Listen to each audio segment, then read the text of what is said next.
It's time for AggroChat, the official podcast of the Tales of the Aggronaut blog and stalwart gaming community, where we talk about stuff and things, and the stuff about the things, and sometimes gaming. I'm Belghast, and let's start the show. Hey folks, it's that time again. Time for another episode of AggroChat. This is episode 490. Tonight I'm joined by Ammo. Hello. Ashgar. I need to brush up on my katakana. Grace. Hello. Kodra. I am a ghost in this here machine. Tam. Hello. Bell paused at the beginning of this and it threw me off. And Thalen. Can't stop, won't stop. Wait, I paused? Yeah, I heard You did. I heard the update for user of this channel has started recording. And then there was a pause. I thought you were trolling us. Okay. The way we always troll you. Alrighty then. I was just waiting to make sure that the thing had actually started recording, because like usually it takes a second after I hit the button for the Belghast and then in brackets recording to show up on my chat window. So we're professionals. Listeners, you are getting an in-depth look into our podcasting workflow. Yes. It's very complicated. Yeah. Hop on a voice server, hit record. Do not try this at home. Some scary stuff. We do. So yeah, like we have kind of impromptu decided that we should maybe record the second half of the Dawntrail show before we forget where we left off and what we were thinking. So as a result, Kodra and Tam are here to say hi. Hi. Hello. Then they're going to go do background things, and we'll ping them if we finish early. I haven't played any Final Fantasy XIV, and I do feel bad about it. Extremely sad. It's okay. It's okay. Bye. Bye. You're forgiven. Goodbye. Okay, Thalen. Since you were the MC last time, I'm going to lean on you. Are you making me do this again? All right. Yes. You do such a good job. Well, good. I'm glad. Let's see. Where did we leave off last time? So we were down to the dungeon.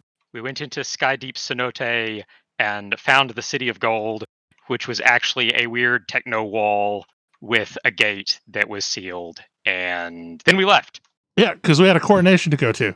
Because our job was to find the city, not to go in. We have other things to do. I'm sure it's fine. Yes. I will say fine. that did annoy me at the time. Massively so, yeah. We did the job. Why do more? Sigh. I'm an explorer, damn it. Cut me explore. That's right. Adventurers like adventure and treasure. Nope, here we do the minimum requirements, and that is all. Minimum viable product. We were contractually obligated to find this door. That is all. Yes. So, having found the door, we then leave and we head back to Tamrielo because we totally won. Like, hey, we're kind of the only team that's even eligible anymore. Yeah, still in the running. Because 2 of them quit and 1 of them got disqualified. So it's us or nobody. And in fact, we get back and Dad is super proud of Wuklamat. And then he reveals, at least I think this is the point at which we find out.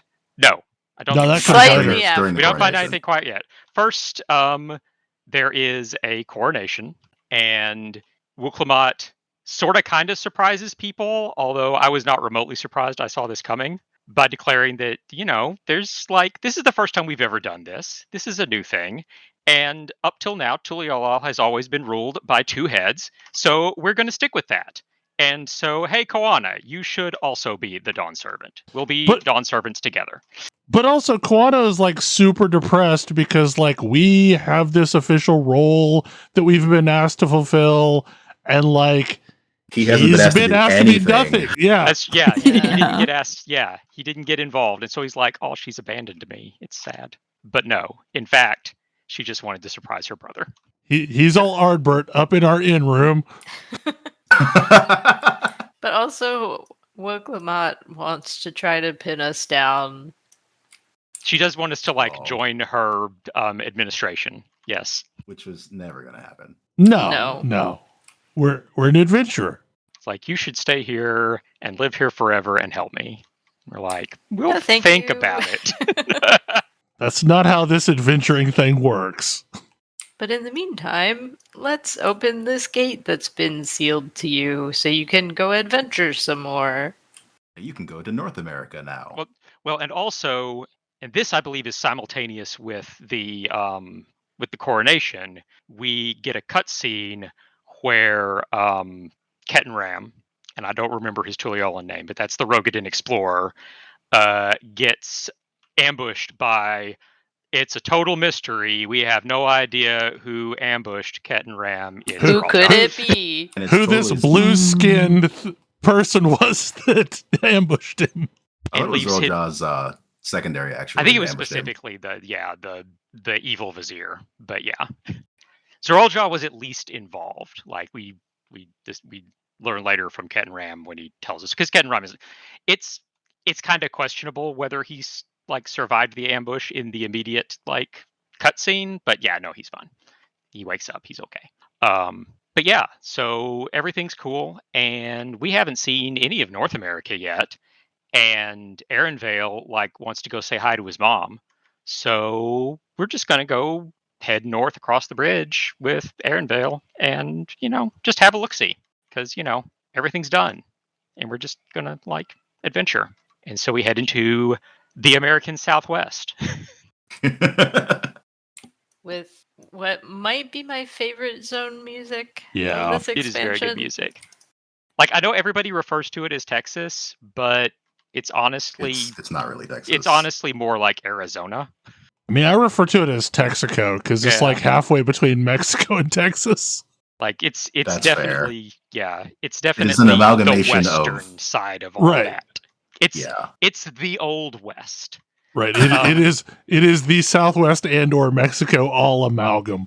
Because this is the area where Koana's technology that he brought in has been implemented to like build giant ceruleum wells that spout blue flame into the sky.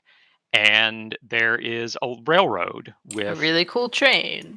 with a train that we're totally going to ride, except that like first we've got to ride some big cows up to where the train station is, except there aren't any cows available, so we got to like keep ourselves busy a while until there are cows available. And that's what we get involved in an Old West like standoff situation. Oh, and 'Cause- guess who else is here? Yes. Gu- The person who can't leave well enough Gunslinger alone. Dragoon. The former Azure Dragoon shows up. This is where Estinian's been keeping himself. It seems like he's been here for a little while at this point. But yeah, there's like this kid being harassed by the deputy sheriff, and like from the jump, it's pretty clear that the deputy sheriff is a jackass, and that there's more going on here than just this kid is a criminal. The kid reminds me a lot of Zell from Final Fantasy VIII. He is very Zelda, yes.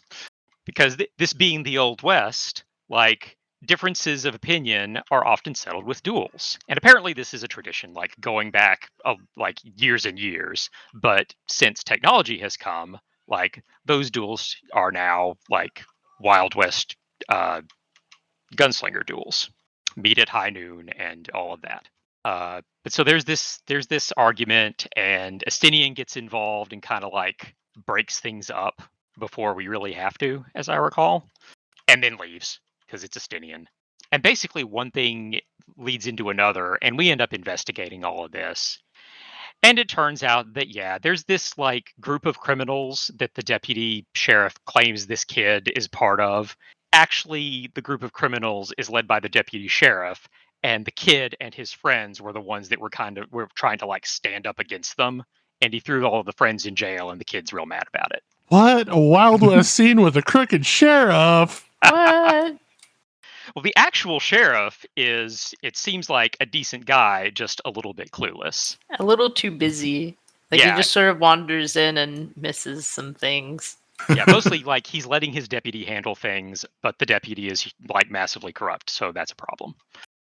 So like we handle that. We like, we investigate the old kind of ramshackle village where these bandits are holding up, and sneak in and listen at doors and figure out what's going on and ultimately deal with it all. And it's all great. And we've helped them. And now we can go up to where the train is. And the train needs to be fixed. So we help with that. And it's all just very like it's almost like a callback to the middle of ARR when we were just kind of like wandering around helping each other out with like nothing bigger that we were really concerned about. Well, beyond and the train rivals. crew is the trolley crew from the first, Plus, essentially. plus the lead's wife, who in Yes. the first his wife died, but here his wife is alive, It's And- incredibly sweet.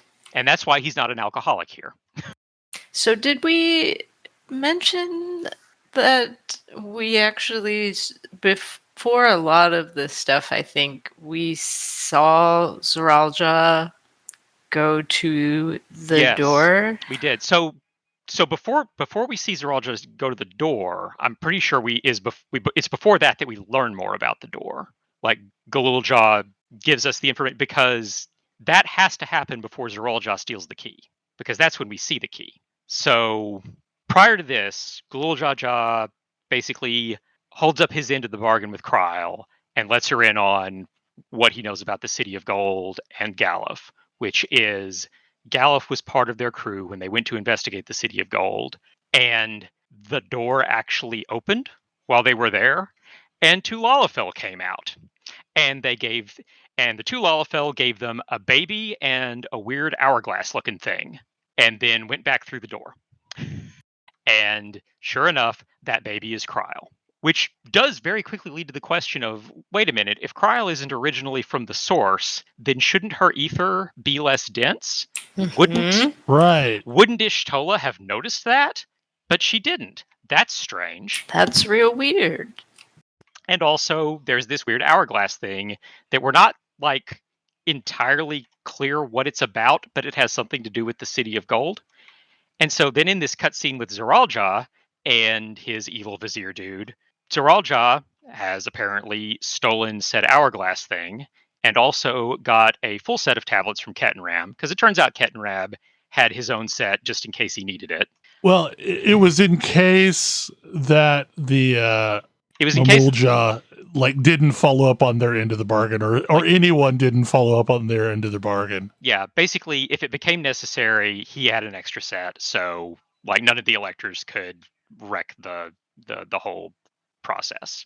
So they go up and they unlock the City of Gold, and then somebody on the other side starts talking to them and seems like extremely relieved that, oh, there's somebody here, and things are real bad over here, and we need some help.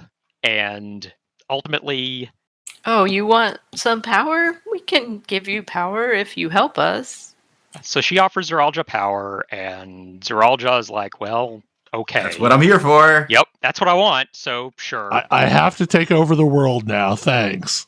And showing at least a modicum of intelligence, he kicks the evil vizier off the bridge. Goodbye, forever, good riddance. Like, The only intelligent thing he does all expansion. yeah.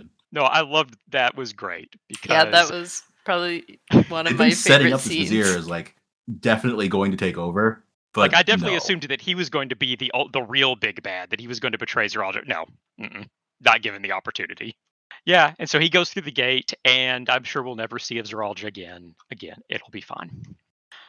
So back in Shalani, the southwest, we fixed the train, and we're going to ride the train, but we don't. There's no space on the first train for us. We're going to have to wait for the second train because all the tickets for the first train are already sold. So, but it's fine. It'll be tomorrow, and we'll get on that train. It's fine. And also, so one of the things that happened while we were helping the kid is that Wuklamat's nursemaid surrogate mother had a piece of jewelry that Wuklamat gave her stolen by the bandits. It's a fancy bracelet. and we got it back for her, and then she was going to get on the train and go to her retirement. And the bracelet was part of how we caught the deputy in the act and convinced the sheriff that he was really corrupt because he had it pocketed. And so we were like, well, it's okay if we don't make it on this train, but hopefully she did, and we'll just go tomorrow. So the train leaves the station and it heads off along the rails, and it leaves Shalani, and then all hell breaks loose. Yeah. Like where the town was is now a giant bubble, and a bunch of ships come out of it. Yep, it's a giant purple angry. dome. And yeah, all these massive airships that are just they're vaguely reminiscent of the Void Ark, kind of, just in size. They're clearly very large. But they're also very, very high tech, mecha looking airships. Yeah, and they're made of the same material we saw in Skydeep Cenote while we were heading towards the City of Gold. It's this weird black material that's got all purple arcane runes running through it. And they are made of this stuff. And back in Tuli, and they go and they attack Tuliolol. And so we are racing back to get there in time to help. And we get there to find there are weird white robots rampaging through the city, killing people. At one point, while everybody else is dealing with this, we see a strange woman who seems like she's just watching it all and looks kind of sad about it. Yep. But Cool Jaja gets it, I believe, is involved in this fight. Mm-hmm. And yeah, he's getting involved on the Tuliolol side. He's much more we're very much into season 2. He's our buddy. He's helping out. Yes, we're on the redemption arc phase now. He wants to be a good guy now, and he's kind of enjoying it. So we, help out as we can, and then make our way to the throne room where Galul Jaja is, and who should show up but Zaralja, but covered in all sorts of weird purple high-tech armor and wearing a Bluetooth earpiece. And he challenges Galul Jaja, and it's a bit of a fight, but Galul Jaja totally wrecks him. Yep. And we also find out that, in fact, the head of wisdom has been dead for 3 years. I don't remember. I kind of think we found that out at the same time that we got the key. I think it might have been the coronation, actually. Yeah, I think you mentioned it there. But yeah, the head of wisdom actually died years ago, and setting up the coronation was the last thing that he did before his death. So he hasn't been asleep; he's been dead. So Zaralja is a little, miffed that he doesn't, even now he can't fight his dad truly. But also Zaralja he gets wrecked anyway. He's dead. He falls down and he dies. Just like he did when he fought the shade of his father. Actually dead. And then his Bluetooth earpiece lights up and casts re-rays. And Zaralja gets back up, and then he does something else, and his Bluetooth earpiece glows red, and he just murders Galul Jaja. It isn't even close. Sword through his chest, and then leaves. Basically says that he's going to destroy Tuliolol, but you know what, Wuklamat, I want to actually kick your ass. So I'm going to go back, and you come get me, and I'll be waiting for you. And so then we have to deal with the aftermath of this horrible assault, because Tuliolol has been just brutalized. Yeah, invaded by these robots. So many people murdered. People are terrified. Well, and the other piece is while they were killing them, the robots kept doing this thing and beaming a sphere out of their body. Yeah, pulling little bubbles out. Yeah, draining their ether or something. But so we go around kind of helping people out, trying to, basically trying to get things under control. at one point find Wuklamat basically just weeping over the dead body of one of her subjects, and it's kind of heartbreaking. Like, this is her. Like, I feel like this is another one of Wuklamat's major character beats. Is like this is her truly experiencing loss and despair for the first time, and it's bad. And it's obvious that Zeralja came out of this dome. That's where all the ships came from. It's clearly connected. So we got to find a way in there. Right. And it doesn't make any sense that he was able to amass all this power so quickly. Yes, that too. It's been a couple of days. What the heck? What's going on? But luckily, we're getting the Scions back together. Yeah, because Kryl sent a message to the students of Baldessian because, she's got this new information about the city and about Galuf, and she wants some support. So who should show up but Ishtola and Grahatia to lend their aid? Because, they were in the opening CG. Grahatia's got to get his taco. So right, exactly. they got to get here eventually. So yeah, so now they're here, and although nobody's in the mood for tacos yet. No. So they lend their assistance, and ultimately we come up with this brilliant plan to turn the other train into a giant bomb and blow our way through the barrier. Yes, my notes here say bad ideas time, train edition. So we collect some ceruleum, and Grahatia has he knows how this ether powered weaponry from from back in the first works. He's able to give us the information to build some of those and stick them on the train. We shield the train with basically lightning rods because we've determined that the barrier is lightning ether. So we need to protect against that, and we need to protect against the weaponry of these soldiers who, we assume that they're going to try and stop us from doing this. And sure enough, we go riding this train full of just so much ceruleum. It's absurd, straight at the dome, and all of these robot soldiers on hover bikes come out to try and stop us. And there's a big cool fight of us, fighting from the train, shooting them down and trying to, prevent them from stopping us. And we managed to get the train there, abandon the train, it plows straight into the dome, and we're into the next dungeon. This one is my favorite dungeon of the expansion. It has, I think, my favorite best looking fight. armor. It has great armor. It has, I think, my favorite dungeon fight. This dungeon was a really good time.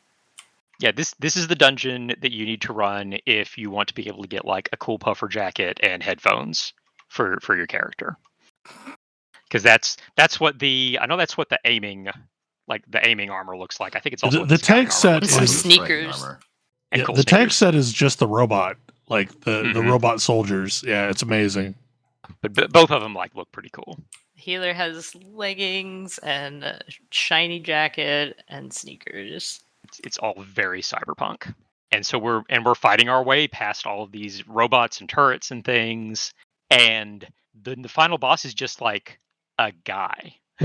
And he's got a couple of interesting attacks that we can dodge. He makes His a line. health bar goes down so fast though. It's a very large hint that something is up. He makes a line that after about 30 seconds causes that half of the arena to explode. It's incredible. There's none of this is complicated. We wreck him. You have 10 years to get out of the way. Yes. And then his Bluetooth earpiece casts re-rays. And then he gets really pissed and tells us that we're going to regret making him spend all of his souls. And then he turns into a giant fucking snake. And then the real fight begins. And now, in addition to dodging his half thing, he's also doing things with his snake tail and slithering back and forth across the arena. and it's an actual boss fight, and there's just a lot about all of this that's really concerning. Like he's using souls to do this. He spent souls. What is going on? And so we make our way past that into the dome, and we come out and we find the train station, and it's just a wreck. It's in total disrepair. Like, it doesn't look like it was attacked or anything. It just looks like nobody's been here for decades. The tracks are rusty. What few buildings are left have basically fallen down. There's nothing here. Also, this entire zone is filled with giant, massive lightning rods and a huge wall along the left of where we came in. It's just really troubling and not at all what we expected. A huge tower in further up north from where we are, and Vale remarks that the landscape is what he remembers, but none of this stuff was here. What is going on? And then we meet Hatsune Miku. Oh, come on. The first thing I thought when I saw her, I met her, was, oh, it's Queen Hatsune Miku. Yeah, a Vocaloid. Yeah, that's exactly what I thought of. She looks like a Vocaloid. She does look like a Vocaloid. And that is a big hint as to what is coming. Queen Sphene. Maybe she's not really a people. But yeah, it's Queen Sphene, and she is the woman we saw in Tuliolal, looking really sad about things. And it turns out we're in Alexandria, and she's the queen of Alexandria, and she wants to show us around. She's real nice and pleasant. Yes, nice and pleasant. But Alexandria, this is Alexandria? I have concerns. So Alexandria, for anyone who's not played Final Fantasy IX, is the kingdom from that. And the princess of Alexandria, who is a member of your party, was named Garnet, which is a jewel very similar to Sphene. That does mostly appear to be the end of the similarities. For now. So she shows us around. She takes us further north to where there are actually people living.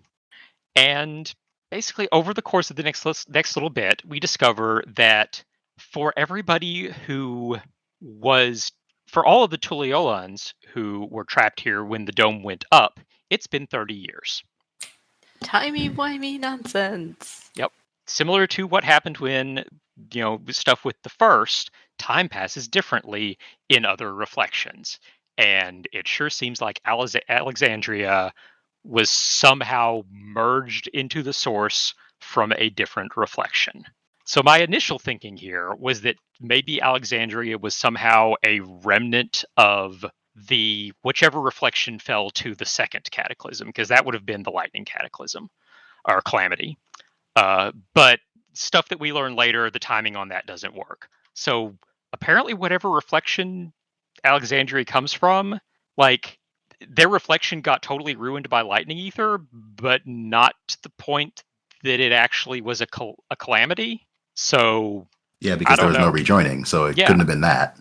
That reflection does apparently still exist. So curious. It's just not in a great state. It's not.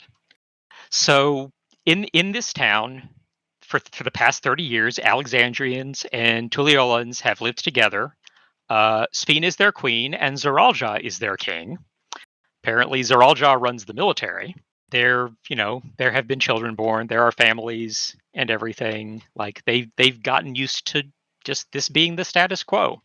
The majority of people, I think all the people we see in the town, are wearing Bluetooth earpieces. But we do, after seeing some of this and starting to, and then we see. I'm trying to think of the order of things. Wuklamat's nursemaid. Yes. Is here. She was already old, before all this, and it's been 30 years here. She's dying. And in fact, they come to Sphene to tell her that it's time, and we go and we see. We don't know yet who it is that we're going to, but she's wearing the bracelet, so we recognize her. Wuklamat recognizes her. She's basically gone mentally at this point. But we see her pass away, and Sphene do something, and everybody's Bluetooth earpieces do a thing, and then it seems like nobody remembers her, and Sphene leaves. And I'm not going to say that's the first hint that it's kind of creepy here, but it's a definitely big a hint that things are weird here. Well, there are times when we're talking to Sphene where it's like she glitches out for a second and has to maintain the civility. Yeah, it seems like there's things she wants to tell us, but she doesn't. Like, the implication I got was that she doesn't want Zeralja to hear her tell us these things. Like, because she'll like kind of look and see one of the soldiers off a little ways away, and then sort of redirect the conversation. But yeah, there is definitely more here than meets the eye. And then we see a weird bubble robot in the distance. And it goes into a cave, and we decide to follow it because, that's the kind of thing we do. And there's some people in the cave, and they are not wearing Bluetooth earpieces. Well, Sphene actually gives us a hint as to where we might find That's true. Aaronville's mom. Yeah, she directs us to the Thunder Yards. And heading that direction, we see this bubble robot. And we follow the bubble robot. And it turns out the bubble robot apparently is Aaronville's mom. Like, it calls him, like, her cute little bunny. Fuzzy bun. Cute little fussy bun. bun. Yes. And Aaronville is very, like, embarrassed. Is extremely mortified. It's kind of great. But so we learn some more about what's going on here, and basically there's something going on with the Bluetooth earpieces are how people carry around extra souls, which is what, and they demonstrate this to us by taking us to meet with one of the hunters who go out and deal with inimical wildlife and take care of it to protect people and everything. And we see the hunter get killed by this thing and then re-raise and then use a soul to like take on beast attributes and destroy it. So it turns out you can use souls to come back to life when you die. And those are people souls. Those are people souls. And then there's also a use of beast souls to take on the aspects of beasts and become a lot more powerful. And I'm guessing this is how like the Beastmaster class is going to end up working. That seems pretty likely. And the people who are in this tunnel that we fall them into, who are not wearing the Bluetooth headpieces, are the ones who don't want to be part of this. Because a downside of all this is when people die, they use this thing to take everybody's memories of the people that died to spare them the grief. And so here we see kind of the reverse of what we saw with the Yoktui, where the Yoktui were immortalizing their dead with these gravestones and this belief that as long as someone's name is spoken, as long as someone is remembered, they're not truly dead. And here, where their memories go immediately, as soon as they're dead, they're just gone. And they're taken elsewhere. Yeah. And it's not like the people don't know that this is a thing being done to them. They're aware that when people die, their memories are excised. Like in particular, there are side quests that become available involving some various things. Where, like, one of them is the woman who is kind of overseeing the places where they grow their crops, which requires special equipment because there's this giant dome over the sky. There's no sunlight. They've got to deal with that. Like, she's aware of her predecessor as a person that existed who for some reason chose her to succeed her, but she doesn't, nobody remembers this person. She doesn't understand why she was chosen. And so, that side quest, leads to some information, learning more about that and their connection and so forth. So it's not like they don't know about it. They've come to accept it. It's part of living in Alexandria. This is just how things are done. Also, we have been told by Sphene that we can have access to Solution 9, which is the residential area of this giant tower, as her guests. So once when we head up there, they should have let us in. she'll have us registered. It's all good. So it leads to this funny situation where we're talking to, the underground rebels, and it's like, how are we going to get into the city? And it's like, oh, Sweden said we could go in. Yeah, she said just come by. It'll be fine. They're sort of like, well, okay, I guess do that. And so that's when we gain access to the second major city of the expansion, Solution 9, which is the massive cyberpunk city that we saw in the in the trailers that they released previously. It is one floor of a giant tower that has a total of, I believe, 12. And I gotta admit, like, I was expecting a Yule Moore type scenario where the have-nots are outside, the haves are inside, but like that's not really what's going on here. No, they're perfectly capable of making a cyberpunk dystopia without including that part. Yeah, like the people who want to live outside, they live there because that's where they want to live. They could live in Solution 9 if they wanted to. They want to live out here. The people who live in Solution 9, it's because that's where they want to live. They could live outside if they wanted to. They just don't. And so we go in there and, Sveen shows us around. We see the cool mall with the astronaut food and the polygon grapes. Yeah, the astronaut food is so great.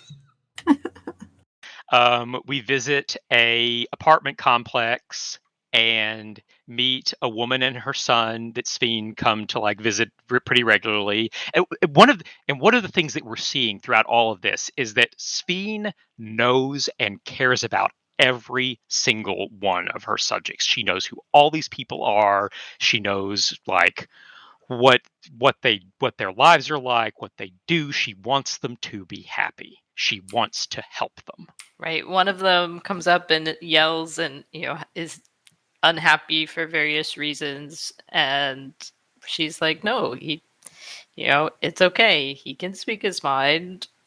She's not trying to implement some fascist regime that pushes everybody, pushes the people down who won't go along with it. Like she wants everybody to be happy.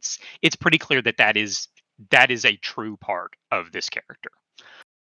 And we visit this woman and her son, who the son is suffering from severe ether imbalance, and it's severe lightning ether imbalance. And so he's basically paralyzed in bed, can't do very much. Sveen is, Sveen is clearly very, sad about it, wishes she could do more.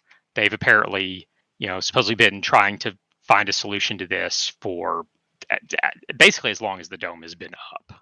Like, this is kind of a price of the situation they're in. And I think this is when we start to learn more about the fact that the dome was put up to protect them from the entire world being overrun by war and strife and then electric ether. Yeah, I mean the dome is essentially their flood of light that was halted. Yeah.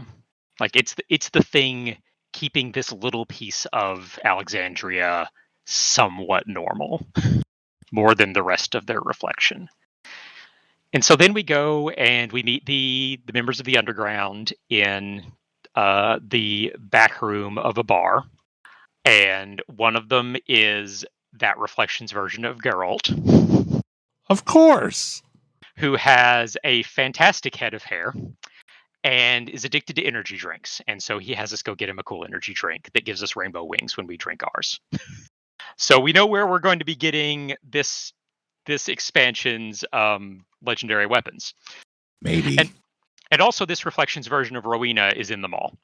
I would like to point out that the Shadowbringers legendary weapons did not involve the fancy new version of Geralt we had there. That's true. We just got normal Geralt back. Well, he was right, but we got our artifact armor from pseudo Geralt in the undersea area. That's true. And the first version of Geralt was involved in the Endwalker legendary crafting weapons. I didn't know that one. Yep. But yeah, so it's at some point I'm sure this version of Geralt will be making us something. And so we interact with them and are basically we also are led to this place by a little kid. That's true. a little Mamulja kid who just we see him, and he's a little Mamulja who he has the blue skin of the one tribe, but the physiology of the other tribe, just like Zeralja, who is the only previous Mamulja to look like that because he is the child of one of the two heads. And so our immediate assumption is like, wait, is that Zeralja's kid? What's going on? And he sees us and he like runs off and we follow him. And yeah, it turns out like it's assumed that he's Zeralja's son, although Zeralja doesn't want anything to do with him. He apparently likes to wander around out in the outskirts. They've tried to get him to stay in Solution 9, and it doesn't work. When he's in town, he mostly hangs out with the underground. But sometimes he just goes out wandering on his own, and they've given up on trying to keep him safe because apparently he's okay out there. Like, it doesn't seem like he's in any danger. So yeah. And now we're getting into another place where I'm trying to remember the order that things happen in. So we know the kid's name is Gululja. Yep. So that makes it pretty clear. So presumably named after his grandfather. And he also, he likes to hang out in the ruins, and he has a friend. We go out to try to find him to bring him back into town. He has a protector. A big lanky robot that doesn't look like any of the other robots we've seen yet. And the robot challenges us in like sort of medieval speak and declares himself to be Otis, a knight of Alexandria, and that he will basically this child is under his protection. And we ultimately kind of talk him down and make it clear that like we're not here to hurt him. We're coming after him. We basically kind of want to talk to him, and this is Wuklamat. She is apparently his aunt, and she would like to meet him and talk to him before we do some things. Because that's why we're chasing after him, because Wuklamat is like, Wuklamat coming in here was like, I have to kill Zeralja. That's the only solution to this. I'm going to have to kill Zeralja. And on learning that he apparently has a son, that she apparently has a nephew, she decides, I have to talk to him first. I can't just go murder his dad without meeting him and talking to him. Like, I can't do that. So that's why we chased after him, so that Wuklamat could try and talk to him and learn more about him and try and be a decent aunt to him. And so Otis sends us off to collect stuff so that he can make dinner for everybody. And so we get the stuff, and Alice is very disappointed that we were better at her at collecting whichever ingredient it was. I forget. We had to kill, I think, like lightning cows, if I remember correctly. But we got back first with our lightning cow meat. And Otis makes some food for us, and then tells us about, basically explains what he is, which years ago, back when things started getting bad, there were people doing research on how to kind of preserve people's souls, their memories. And so some of the early experiments involved transferring people's souls into machines. And that's what Otis apparently is. Like, he was a real person 400 years ago. And then he got put into this robot body, and he remains loyal to Alexandria. He still views himself as a knight protector. I don't remember precisely what his reasoning for not interacting with Sphene was. I think mostly just like he doesn't want her to see him as this thing. Yeah, right. Because he was kind of an experiment. Yeah. So yeah. Yeah, because he was alive back when she was, and this is also a hint, like, when he was alive, she was queen. That's been 400 years ago. And I think also this is the first that we really learn about that Sphene was sickened by part of what was going on. That basically there were these, so Alexandria, this mineral they have is called electrope. And when they discovered Electrope, it like revolutionized the economy of the entire reflection. It's this incredibly powerful material that if you put lightning ether into it, you can then turn it into whatever other type of ether you need. And so they were able to use Electrope to manufacture just all sorts of equipment. It's what all of their stuff is based on. But the problem was Electrope was fairly rare. It led to conflicts between countries over sources of Electrope, which then led to overuse of Electrope, which shifted the reflections ether balance more and more towards lightning, and everything started to fall apart. Massive wars. Ultimately, Sphene was injured in some way. The dome was put up, and that's what we know at this point. I don't think we're told that Ascians were behind this, but like, come on. Presumably Ascians were involved. They usually are. And so also one of the things that Otis has us do also as part of cooking dinner is he needs some electrope that can be used to create fire ether, to cook with. And so he has us go with Galulja, who is apparently really good at finding these things, to go like dig around the ruins and look for, old like electrope bits that might be useful. And so, we do that. And so then having done that, we kind of make friends with Galulja, and Wuklamat like makes up with him because part of the reason he ran off was he overheard Wuklamat talking about that she was going to have to kill Zoralja, and that's part of why she needed to talk to him. It wasn't just like he doesn't know and I need to discuss it with him first. He heard it, and now what? So then we head back to Solution 9. And on the way there, I think this is the point at which Zoralja and his army start heading out. We actually run into they know you're him here. very Like briefly. We run into him here because he's known the whole He's like- time that we're here. Yeah, 'cause Why haven't he's you just come directly and challenged me after all? You're here. Yeah. He kind of mocks us for basically calls us cowards. Like he assumes that we're dodging him, that we're, basically trying to put off having an encounter with him. We're like, no, we're building up to that. But we have other things to think about too. Believe it or not, while you may be our largest concern, you are not our only concern.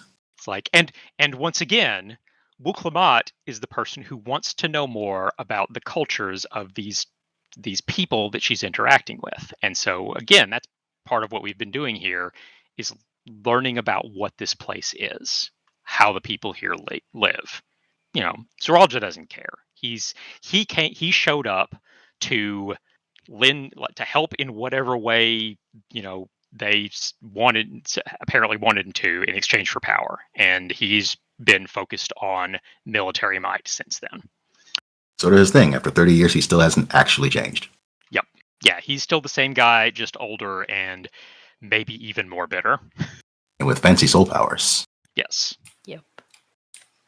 So he's ticked off, and he's gonna go back and wreck Tuliolol now. Yep. Because our plan has been we're going to wait for Zoralja to start to make an attack so that he's headed out of the dome and try and catch him there instead of trying to invade the tower and get up to the throne room where he hangs out and stuff. But yeah, he's decided he's going to go back, and it's time. It's time for his forces to just raise Tuliolol. He's tired of waiting. We're apparently cowards. He's done. Luckily, we left Koana back there, and he's prepared. We also And made have some friends. We have a lot of friends, and we get, I think, possibly the single coolest cutscene of the entire expansion. Because these forces came into Tuliolol previously and just wrecked the place. It was so one-sided. The defense was desperate and just couldn't hold them back. This time Koana's prepared. So we see Estinian and our gunslinger friend in Shalani fighting the robots and wrecking them up. We see Bakul Jaja just gleefully charging into them and just destroying them. Zeralja's forces are already not having an easy time. And then the dragons show up. Yeah, because you know what's really good at taking down airships? We saw that in the cutscene before ARR. Dragons are really good at taking down airships. Because it turns out one of the things Koana did while in the meantime is he reached out to Thanaver, to Vritra, and made an alliance. So Vritra is here, and he brought a whole lot of dragons. And at that point, like, it's not even close. They completely rout Zeralja's forces.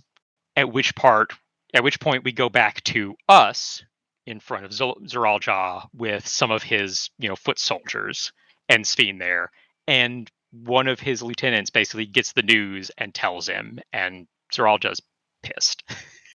And basically decides he needs more souls and starts attacking his own forces. Like, if y'all can't do this thing, I'm going to do it myself. Yeah. And I don't have enough soul power, so the rest of you are going to have to do. At which point Sphene jumps in the way to try and stop him, and he just straight murders her. At which point she flickers out, and a robot body collapses onto the ground, and then a different robot turns into Sphene.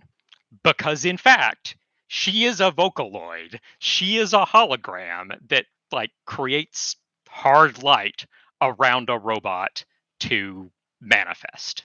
She is in fact not a real people. And it seems like, and so this is when, and so Zeralja orders his forces to turn on all of the people in Solution 9 and just kill everybody, take their souls. We're going to just take them all and use them for the fight. And so we rush back to Solution 9 with Sphene to try and do something about this horrible situation that she is allowed to happen. And she is devastated. She is desperate, trying to prevent this from happening. So we go in, we're fighting off the robots. Also Otis was there, and Otis got basically hacked by Zeralja and is now on his side. And so we have this solo duty, but with Sphene and our allies along with us, that ends with us fighting Otis. And ultimately, we fight Otis and then fight this big lightning beast. And Otis manages to overcome his programming to throw up a shield to protect Sphene. And we manage to defeat the beast, but just as Otis's shield falls, and he quote unquote dies. Yep, gets fried. And you would think at this point that Sphene would realize what a horrible mistake she made and would be on our side, and we're going to deal with Zeralja, and no. Sigh. Because here's the problem. Sphene's goal is to preserve all of her subjects, even the ones who have died. Apparently, she is taking them somewhere else where they are maintained. But to do that requires ether. And initially, she could take care of that with the ether. As people died, their ether was enough to maintain the souls of the dead. But the number of souls of the dead only increases. And eventually she reached the point where she can't maintain it. She's having to limit, basically to ration the ether. And so when Zeralja came in, basically the deal he made was, you give me power and I'll give you all the ether you need. And she still wants all that ether. She's not going to give that up because she has to protect Alexandrians. And that comes at whatever price. Yes, you would almost think it's her prime directive. Yeah.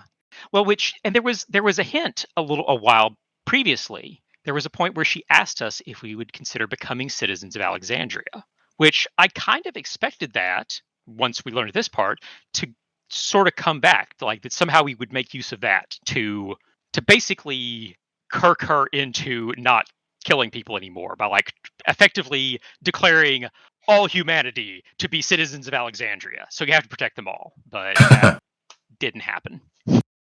But so she's not going to stop. She needs the ether too bad. So we, with the help of the underground, decide, well, okay, we've got to get up to the top of the tower where Zeralja is and deal with him, and then figure out what we're going to do from there. And so we basically travel up the tower, making use of the route that souls take to go up there. And we see the processing that souls undergo, where they split off the memory portion of the soul from the rest of it. The memory portion is taken to be preserved and maintained, and the rest is taken off to be used as power, to be, given to people as souls, or to power the equipment and so forth.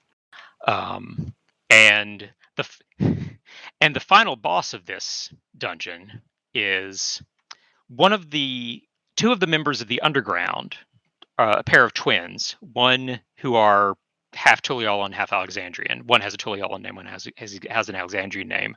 Part of what led them to join the underground is that their father was taken away years ago.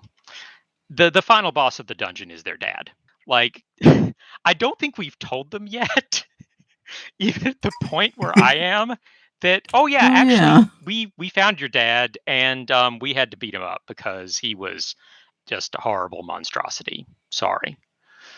But yeah, I saw that name and was like, I remember that.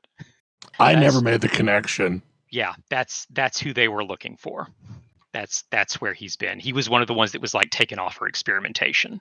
And so we make it through there and get up to the top of the tower where Zeralja is, and finally have the second 8-man of the expansion. No, wait. No, this is another solo duty, isn't it? No, this is the trial. This is the trial. Yeah, Yep. This is the trial. But this is another one that you can do solo.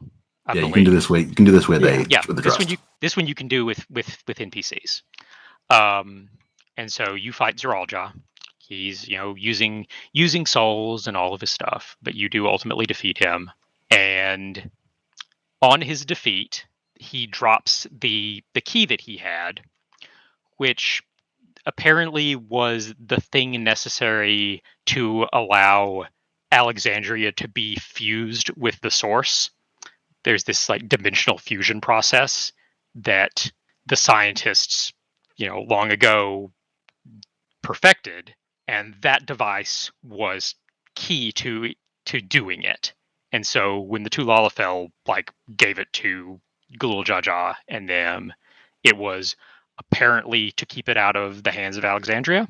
Like, it definitely seemed like that they were, running from something at the time. Yeah, and then we brought it back. Well, no, Zeralja brought it back. He stole it. He brought it back. It's his fault, not ours. Yeah, that's what they used to merge the dome into the source.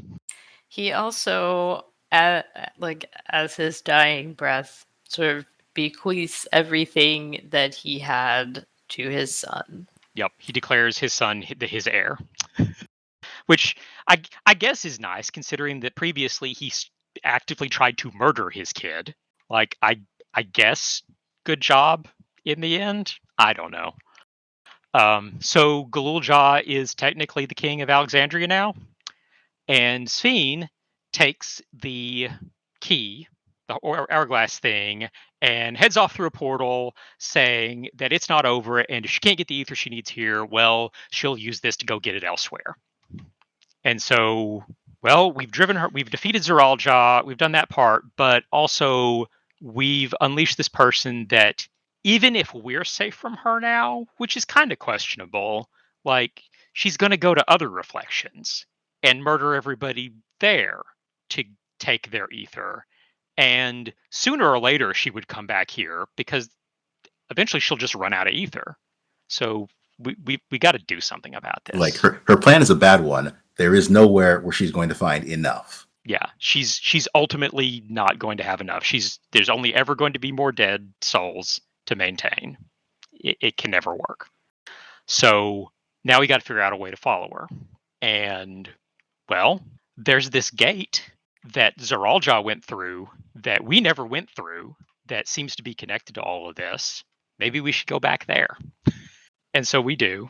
And after all this time, we finally get to go through.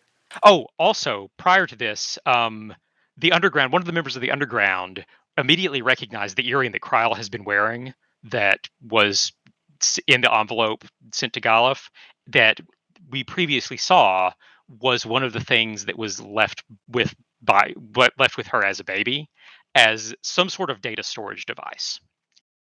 And it turns out that it has a whole lot of data related to all of that research that was done years ago. And so basically we go back to the gate in the hopes that we can somehow use this device to open this earring to open the gate and get through. So Kryl goes up first and tries it, and the system reacts, but she is not authorized. Like, that's clearly what's going on here. And so then we have the idea, well, Gul'Jaw's the king now, right? Maybe it'll let him in. And so we have him go up, and sure enough, the gate opens for him. And so we walk through the gate, and we find ourselves in Disneyland. The final zone is this creepy theme park. It's basically a giant theme park made of electrope, all glowing golden, where the souls of the dead are sort of reinstantiated and allowed to continue living, sort of. In Disneyland. What it reminded me of is everything that I have seen of the fake outdoor stuff inside of the Venetian casino. It's very casino. Yeah, it is very Las Vegas casino. You're right. Everything feels like a facade. Mm-hmm. The food doesn't taste like anything. Like all of the reincarnated dead are like, they're just like, this food is so good. Like, and Wuklamat's like, it has no taste at all. There's nothing. And then you can respond like you get your choice of what to say. You can be like, it's great, or it's, but yeah, it's a very clear callback to basically the same scene in the mall in Solution 9 where they have you try the food and you're like, oh yeah, the food actually is really good. The food here is it's fake. It's all fake. None of this is real. People aren't really alive. If you walk down the wrong street, you just end up in a blind alley that's just bare electrope. Yep. And so you spend the first little bit of it, and so actually the first thing you find out when you get there is this is actually where Erenville's mom is, because when Sphene left and shut the portal behind her, the bubble robot, Emoji Mom, immediately just shut down. Just gone. It turns out that's because Erenville's mom was controlling that robot from here. Because, in fact, she is dead. She's been dead for a while. But she wants to end all of this. Like, she can see how the problems with this. And now we're here, we can help her shut it all off. And also, if we want to stop Sphene, we need to shut it all off, because Sphene has retreated to effectively the main server bank in the center of this city and is reinitializing herself to eradicate the remnants of Queen Sphene's personality, because that is what is preventing her from doing what clearly needs to be done and just cannibalizing the entire universe for ether. So we need to shut down all the secondary servers, which will have the effect of turning off all of the people, so that we can effectively kind of get Sphene's attention and challenge her and hopefully defeat her before she completes this reinitialization. Because at that point, it'll be too late. Well, she's also using each one of these data cores as processing power for this reinitialization. So in doing so, we're robbing her of processing power. Yeah. So that's what will get her attention and let us, hopefully stop her. So we go from quadrant to quadrant, the 4 areas of this city, to, turn by turn, shut these areas off. And the first one we visit is basically, it's kind of like Venice, sort of. Like there's gondolas and stuff, and people are wandering around, and people are acting happy and enjoying themselves, but there's the food's fake, and all of this, and we shut it down. And then the second one is literally a theme park. It's literally the Magic Kingdom. Like the place where we have to go to shut the second one down is in the basement of Cinderella's castle. But That's where it is. In every single one of these quadrants is somebody that we have met and care about, Yes. and we have to shut them down. Yeah, because the first one is Wuklamat's nursemaid. That's where she is, right? Yep. And then the second one, that's where Otis is, because like Otis's memory, apparently whatever experiment it was that created Robot Otis didn't use all of him or something. So I mean, either that or Scene managed to recover it from the robot shell. I don't know which, but no, because Otis has been here. Otis has clearly been here for quite some time. But so we get to meet Otis in his human form here, and Otis is overseeing, like, putting on a play for all of the children in this theme park, and it's very cute. And the Warrior of Light and Wuklamat end up participating in the play, and taking the roles of Alexandrian soldiers, and having a fake duel, and it's pretty cute. Is that scene from lots of Final Fantasy games? It is, yeah. And like we get to like interact with this version of Otis, who initially is a little bit of a jerk. Like my initial thought was I liked Robot Otis better, but he's a decent guy. And and so ultimately we shut him off. And then we go to the volcano, because they have a giant volcano here for the people who want like some excitement and adventure. And But there's also a museum inside. that is also where the museum is. That tells Lalafell history. Because this is where we meet the 2 Lalafell that gave baby Kryl to Galuf. And I mean, and we've been running under the assumption that those must have been her parents. And yes, those are her parents. And so Kryl gets to meet her parents, or like, the remnants of them. And because all the people, like, these are the full memories of these people. Like, they are full recreations despite being holograms. And so and a lot of this area is first helping Kryla and her parents kind of start interacting properly, because they're real awkward. They're awkwardly eating a flavorless ice cream sundae together. But like they just don't know what to do. Like we go get them the ice creams and bring them back, and it's still awkward. And then Grahati is just like, I'm going to show you how to eat ice cream, nom nom nom nom, and it makes people laugh, and they start actually kind of interacting like a family. And and this is where we learn some more about that research back in the day and why they decided to flee and give Kryl up. And they send us to this museum about the Lalafells from this. What is it? It starts Malala? with Malalans. Yeah, so they're called Malalans here. But It's very interesting if you've done any of the Alo Island stuff from the VC dungeons. Hint, hint, nudge, nudge. Aha. Okay, I need to go do that then, because yeah, I haven't done any other than the first one. But so what we learned from the museum that they send us to is apparently the Malalans escaped to this reflection from somewhere else years before, and they did it using that key. And so the implication, we start putting things together.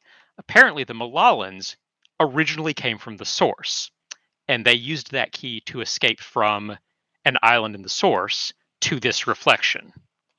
And that's why Kryl's ether doesn't seem strange, because her people are originally from the source. Their ether is properly dense or whatever. And so, we learn that. We reconcile Kryle with her parents.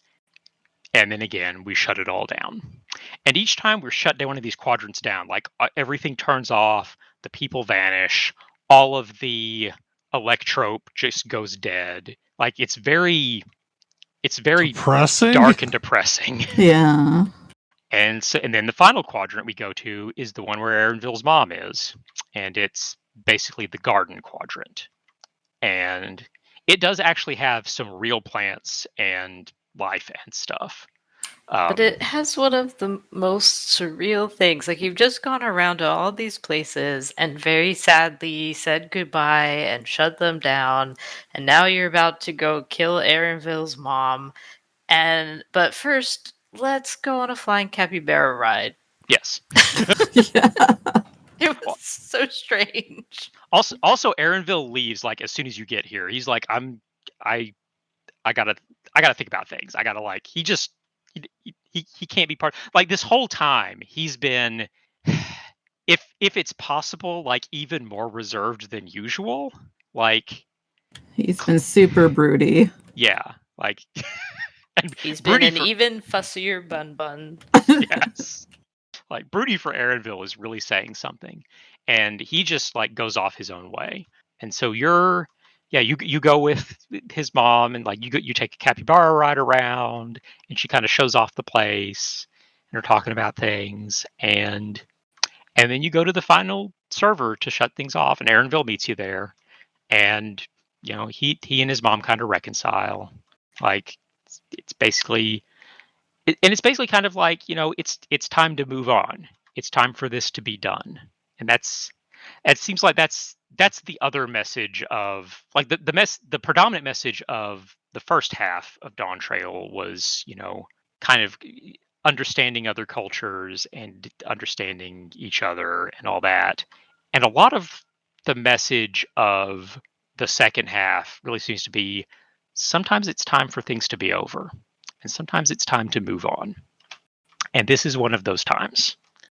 So we shut it all down. And everything's just dark and depressing and sad. And it's time to go try and stop Sphene. And that's the big cap fight of the expansion. And also, the very first time, the entire expansion where you were forced to do something with other players. First, we have to run the last dungeon. That's true. There is the final dungeon. The final dungeon is it's very similar to the final dungeon of Endwalker, where you're basically traveling through memories. You are basically traveling into Sphene's primary server, and you are traveling through her own memories as she is working on eradicating them. And you see like events of attacks on Alexandria and its fall, and Sphene's, being injured when a helicopter goes down, and stuff like that. And then the bosses are all like antivirus. I honestly love this dungeon. Yeah. Like you're traveling through this stuff, and then you go through a wall and you're back in cyberspace, and there's an antivirus here to try and stop you from getting any further. We're really good at fighting our way into systems. Just like we're really good at being a lawyer. Yeah, so we make our way through all of that and basically see the events of the end of the last part of Sphene's life, and like both her overriding compassion for her own people and her desperate desire to save them. And that's basically what has become the prime directive of this being that has her memories. And now it's going to eradicate those memories, leaving only the protect and preserve portion. But we're here to stop her. And we have the big fight, and we get to the point towards the end of the fight where we all get downed. Like down on one knee, it's it's a cutscene time downed. And we got sent in and kind of separated from our allies at this last point. We're here alone. We used Azim's little crystal thing to summon in other warriors of light to help us, like we do. But the rest of our companions are not here. And at this point, we hear like Wuklamat's voice, like trying to break through. And there's this scene of her just like kind of shattering through reality and leaping through to confront Sphene and to basically one last attempt to try and reason with her to a degree, and if that doesn't work, end this. And that brings what remains of Sphene back to a degree. It's not all of her. Like it's made clear that we can't save her at this point. Like when we defeat this thing, Sphene will be gone, and we still have to defeat this thing. But it was about to just straight destroy us, and Wuklamat managed to talk to, those remnants within her and dissuade her just long enough. And so then we get the victory lap and finish the fight. And this is another one of those situations where I get the impression that a lot of players were mad about this. Like, me personally, I loved that moment. It felt like this is the way this ends, because again, Wuklamat is the main character of this story. Right. This is not our story. Yeah. I thought it was great too, but no, you were right. There were a few people who were upset that we did not end up being the heroes. So that was, Yeah. And basically the whole arc of this story was Wuklamat first learning about the cultures of her, of her society, and learning to stand up for herself and becoming worthy of being Dawn Servant. And then on becoming Dawn Servant, having to face a foe that could not be reasoned with, and to face a situation where we can't make everybody happy, because that's what it's been up to at this point, is finding a way for both sides to get along and everybody be happy. And here's a situation where that is impossible. And so now what are you going to do about it? And that's like that final step to her becoming a true leader. And we're here to help with that. And, also to be a great lawyer. And like, I think that's the root of it, though, is that all of the people that have complained about this expansion have complained about the role we played more than anything. Right. Yeah. And like, once you understand it's not our story, like everything, like this is the only way it could have played out. And it makes so much sense to me that it's not our story after everything we have been through. Why, like, we've already saved literally the entire universe. There is nothing left to one up that. Yeah, where do you go from there? And so at this point, like, we've defeated Sphene. The world is saved. Once again, the day is saved. And so now we're kind of left with a few dangling plot threads for them to follow up on in the future. So the first thing is with Zeralja defeated, the giant like CPU sitting in Solution 9. It's a graphics card. The giant graphics card can spin up and all the fans can start turning. And it turns out this is a giant arena where pro wrestling matches are held effectively, but they use souls for them. And they had been the arena had been shut down for a while because Zeralja decided that all of the beast souls were needed for the military, so there weren't any to spare for the pro wrestling matches. But with that done, pro wrestling can start up again, and we need something to like cheer people up and keep them entertained, and so that's a thing. We start our new career as arena fighters, and of course we get recruited because we're a novelty. Yeah, we fight with only one soul. Yeah. Hint. No, we don't. Like, but we get promised shiny gear, and so we go fight. Yeah, they're like, okay, so all the people you're going to fight, they used beast souls to gain powers, and so to make things fair, we're going to let you access the like memories of retired fighters that we have saved and recorded. And you can make use of 7 of those along with yourself, the excuse for there being other players there. And you'll get cool gear and it'll be a fun time, and why not? And so you start doing that, and it turns out that in fact there's a darker side to it. Like one of the fighters who retired a while back, who just disappeared, it turns out that she disappeared because the process of using beast souls over time is kind of corrosive to the user's soul and ultimately kills them. It turns out all the retired fighters who supposedly retired to a life of luxury, yeah, they're all dead.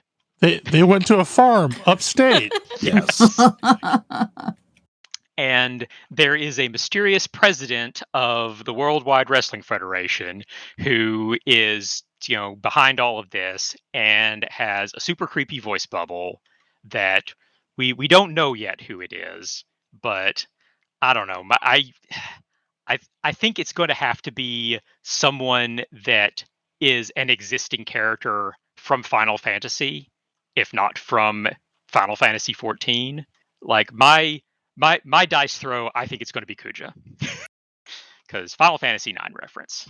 But who the hell really knows? But yeah, so there's that, and they are really fun 8-man fights that are like they're wrestling themed. You're fighting in an arena against these characters with powers taken from monsters. The first one's a cat, the second one's a bee, the third one's a bomb, and the fourth one is Ixion. Yep. And last Sunday, 4 of us did it together, and it was a blast. Yeah, much it's fun. great. The fights are all really fun. And the announcer is this little Lalafell with a mustache and a cool hat who like reacts to events during the fights. It's great. This tech It's is great. so good. Like, I know I've talked about it on the show, but like I really think they're onto something with this tech, because it's not scripted. Mhm. It reacts to moments in the fight, and like more things should do that because it's really cool. Yeah, there's Yeah. like voice They did lines for great. when a limit break gets used, voice lines for when someone gets knocked out for the first time. And it's different if it's a DPS limit break or a healer limit Mhm. break. Yeah. Voice lines for when the tank takes a tank buster, Yep. Yeah, Voice line it's for if you don't all die during a phase. Mhm. Voice lines for when everybody successfully dodges a mechanic. Voice lines when folks have died and are now rezzed. Like it's really cool. So that's carrying on. We have this key now that apparently just allows physical transfer between dimensions. So I'm sure that's not going to come up again. yeah, like I mean, immediate thought, we could use this to let Y'shtola go visit her boyfriend on the first. Right, exactly. Like, That was also my first thought. she was real interested in this technology. Uh-huh. She's been trying to I do know this why. for a while. Yeah. But also this now we have another way to go see what Zero's up to, and we can go find other reflections that haven't been rejoined, because there are a few of those left that we haven't visited. What are they even like? But it's making me think, though, like that we're going to find more reflections that are deeply flawed, Mhm. because like the first didn't rejoin, but also had a calamity. Yeah, Only barely. Like It sounds barely like this was didn't gonna fix rejoin. that. it was Minfilia was there, and that's all that stopped it. But also, it seems like the same thing happened with whatever lightning aspected shard that Alexandria was from. Yeah, like no calamity ever happened in the source for that, which like there should have been some repercussions there, even if the Ascians didn't succeed in creating a rejoining. So honestly, that makes me wonder, are there more than 13 reflections? Like, is it that there's 13 primary reflections, and maybe there are even more beyond that are like further removed?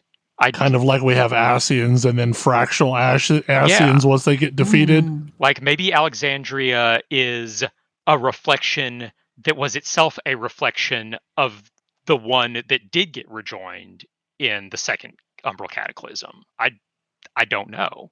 But yeah, it does seem it does seem like it doesn't match up with what we know about calamities and ethereal imbalances like that. So I'm curious where they're going with that.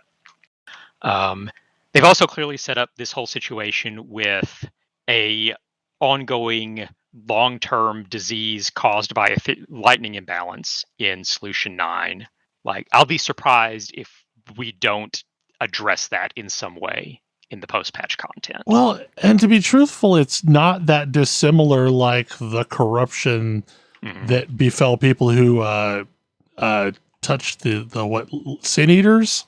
Yeah, it's very reminiscent of sin eaters, of the creatures in the void, or even of the tempered in the source. Like, it's all ethereal imbalance. So maybe with Ishtola here, we can figure something out. Like, it might take some work, but I was kind of surprised that even after we did all this, the dome is still up. Like, that seems like a problem. Like it may be a problem. Yeah, we still have this kind of super high-tech city just, here. Us breaking through the gate apparently fixed the whole time thing. Mm-hmm. But other than that, it's still here. Yeah, basically when this pocket of Alexandria was joined with the source, it basically shifted it into the source's time flow, and that seems to have spread out to the reflection as a whole. So, sure. Like, I guess they became entangled. The tower where Solution 9 is, like, that fight on the top of it, the top level of it is just a gigantic, whatever the equivalent of a void gate is for wherever Alexandria is from. Is that still there? That's troubling.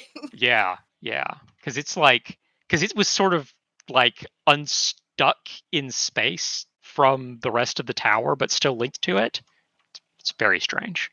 Yeah, but it seemed to have closed when she took the key through. So yeah, but yeah, like I fully expected when we defeated her for the dome to drop, and it did not. So yeah, we should probably send somebody to check that out. Yeah. I mean, it does make me think that at some point there will probably be a quest chain to deal with that ramification. Yeah, like at a minimum to do something about the severe lightning imbalance, because that's problematic.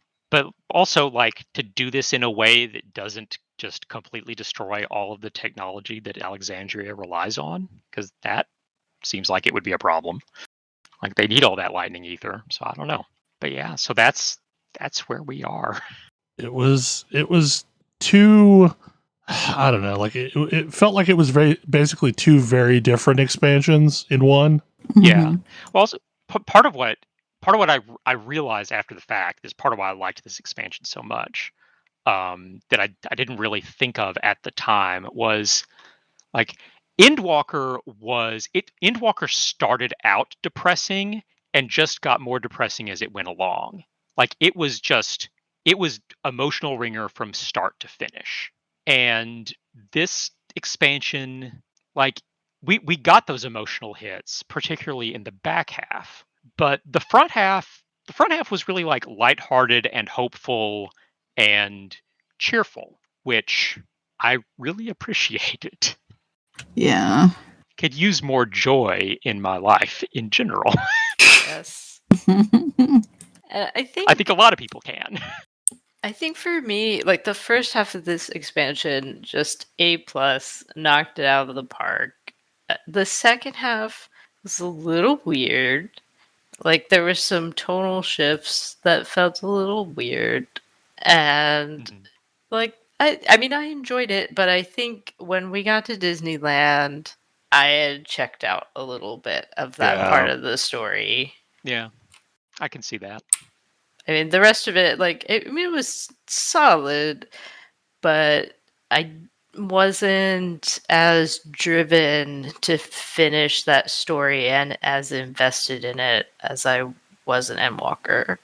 Yeah, I felt like I was just kind of pushing through it because it was, my brain went tilt at some point. Yeah. Well, I feel like they used their strongest story beats in the zone before that, honestly. Yeah. Yes. Mm-hmm. All the stuff with Galulja. Well, and just all the people and how they've managed to live in this, lightning wasteland. Like, seeing this weird merging of two separate cultures into something that has aspects of both. Because what it really reminded me of was the far future bleak times from Chrono Trigger. Yeah. I also would like to see, and maybe this is in opposition to like the message of the end of the expansion that, sometimes it's time for things to end and time to move on. But I would like to see some way of like reactivating that final zone in part so that it could be used, I don't know, as a theme park for just regular people or something. I don't know. Or as extended housing, or Yeah. It is kind of interesting going back there now after the story, like if you've gone to like do like the big fate out there, because there's like actually some natural sunlight, and while it's still obviously mostly dark, there are some lights that are still on, and like the area with vegetation is still kind of lively. It's a very interesting look, so I appreciated that.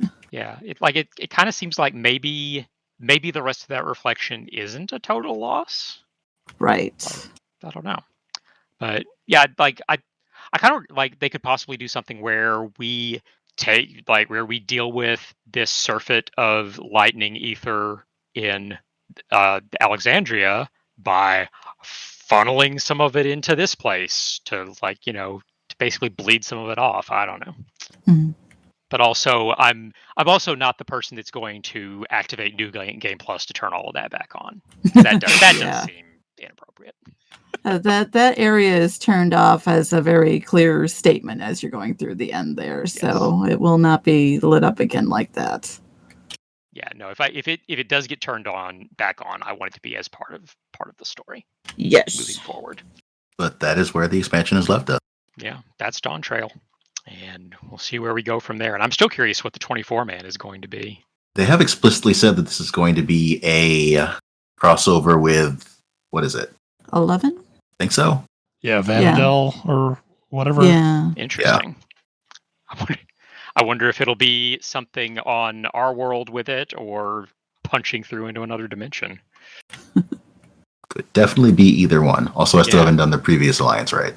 I mean, we've had the event with the crazy black mage from Final Fantasy XI showing up in our world. So Shantoto. Yeah, Shantoto. So based on that, the implication is that world is a separate reality. So yeah, maybe. Yeah, if you've not done last expansion's alliance raid, you absolutely need to do that because the story is great. I've still got to finish it. I did finally finish Omega. Because all right. Because Omega is now 100% soloable. Oh. Not a problem. Nice. I hear people are using one of the previous alliance raids to level, so it's not impossible to do it for anymore. Yeah, I'd like to see if the Crystal Tower is soloable, but you got to have a minimum of 3 people. Yes, you need 3 people. You need to be able to be divided into alliances evenly. Yep. But also the answer is going to be, can you beat the ancient flare timer? I suspect the answer is yes. Probably. Yeah, because that's a straight up all your health, right? Yep. Mm-hmm. Well, yes, at level 50.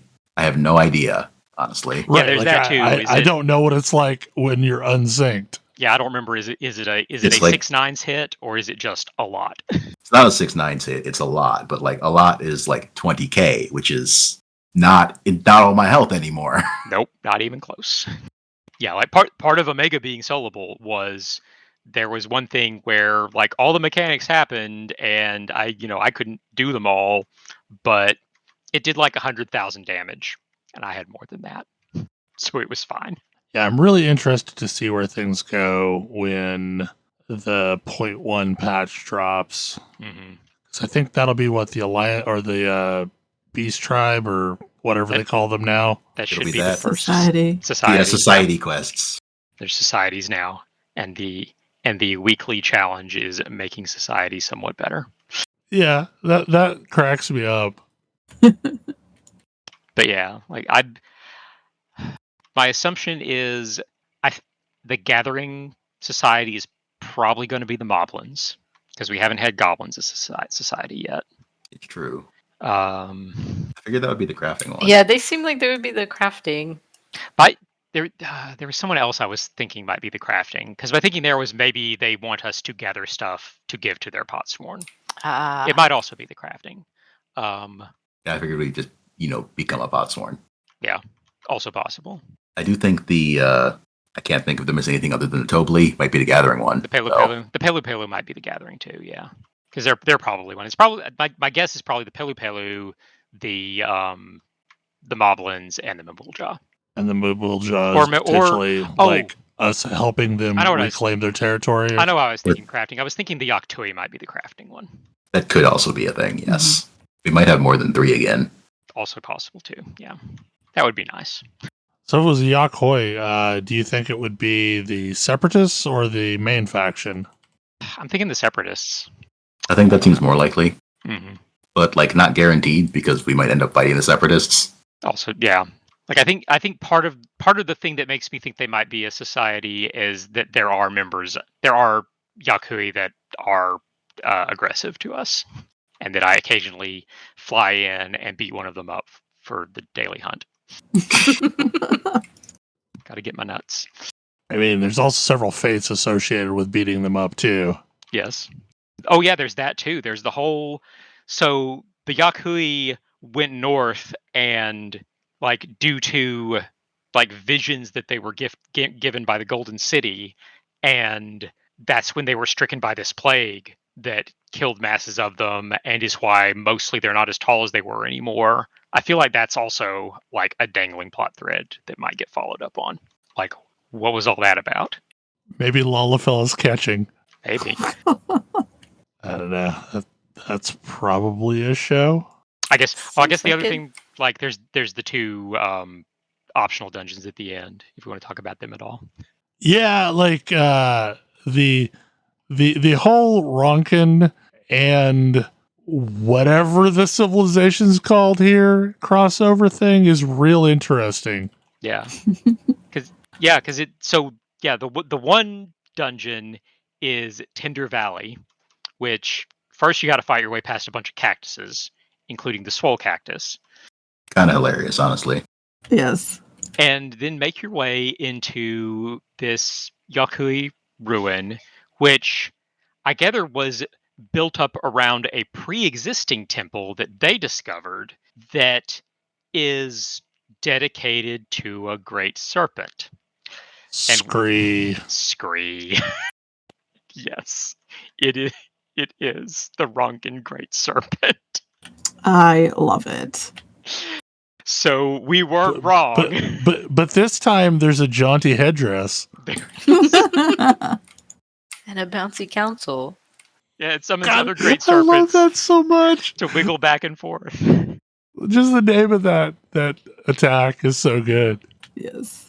But yeah, so in fact, there appears to have been a version of the Ronkins in this dimension, and whether it's that they just both stemmed from some pre-shattering culture, or maybe the Ronkins were somehow connected to this key that we have now. Maybe they had it first. I don't know. But there's something going on there. And I feel like the conversation with the guy at the end about it kind of did imply that maybe we're going to follow up on this. I feel insufficiently followed up on from the previous one, so I would accept this. And then the other optional dungeon is This is Halloween. Halloween. Other than having the most annoying boss fights I have ever seen in it. Oh my god. The final boss is really fun. The final boss is great, yeah. And the other 2 bosses can die in a fire. Yes, the teacup ride can burn in hell. That is the worst one, yes. But yeah, this is a combination of Nightmare Before Christmas with Disneyland during the Halloween parade. And at one point, it's not actually that interesting story-wise. No, it's basically just when basically some parts of that final zone vanished a while back, and one of them has now sort of reappeared, And when they went to take a look, it was full of ghosts. So you should go in and bust those ghosts. Because busting makes me feel good. Yeah. Anyway. Watch out for that Ferris wheel. Yes. I still not managed to successfully bait it. Just keep going. I'm hoping whatever we get for our next set of expert dungeons is less heinous. I don't know. I mean, apparently they think this is an appropriate level of difficulty.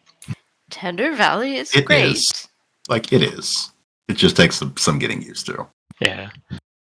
The main problem with the teacup ride is it's really hard to get your camera in a position where you can track the teacups well enough. If you're tanking, there's no place you can put your camera where you can actually track it. That's correct, yes. Yeah, as a healer, I actually hate the teacups less than the first fight, because as long as I can keep an eye on one of them and try to pray that I don't get Venn diagrammed, I could probably just bubble everybody and heal through things, and it'll be fine. The first one, I end up screwing up and getting out of commission for a bit, and then things go bad. Yeah, I've gotten progressively better at the first fight. Yeah, the first boss has a cool mask and is adamant that you should have cool masks too. I don't want it. And yeah, I do think that's basically everything. Yep. And we will probably at some point record a post Dawntrail show once we've been on the other end of all the content to come before the next expansion. Yep. We should remember to actually do this thing, yes. Right, exactly. Yeah. So that we don't have to do a bunch of preamble. Yeah. Right, a double combined show like we did this time. Anyway, hopefully you enjoyed the show. Hopefully you enjoyed Dawntrail. And we will see you again next week for a normal show. Good night. See you. Good night.